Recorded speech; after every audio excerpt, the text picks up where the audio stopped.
Quest presents an unabridged recording of Man-at-Arms, The Battle of Poitiers, by Griff Hosker, narrated by Marston York. Prologue. Southampton, 1348.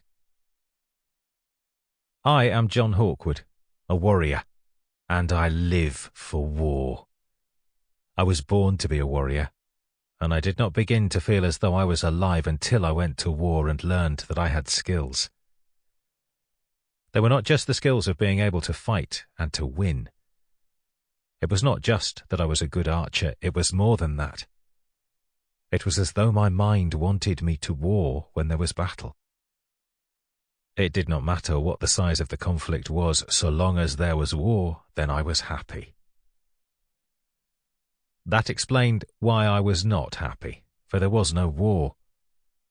With the two men who followed me, Robin and Michael, we had returned to England from Calais rich and well provided for. But winter in England meant no war. Worse, we had heard of pestilence or great death in Italy and southern France, which was spreading north, and that meant the constant wars across the Channel had ceased.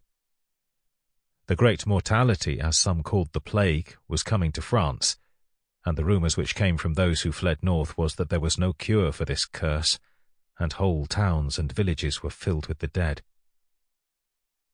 There is only so much time a man can spend whoring and drinking. It was when I almost killed a man in a bar brawl in the inn, the Infanta of Castilian, that I decided we should leave the city and seek adventure elsewhere. If we stayed there, then I might die to a knife in the night or be hanged for murder, and in my bones I knew I was destined for more than that. Chapter 1. When we left Calais after successfully capturing it for the king and his son, we headed for Southampton, even though Dover was closer. Basil of Tarsus held money for me, and Balin of Bittern was the weaponsmith we used, and each of us wished to have mail and plate. Even Robin wished a short hauberk.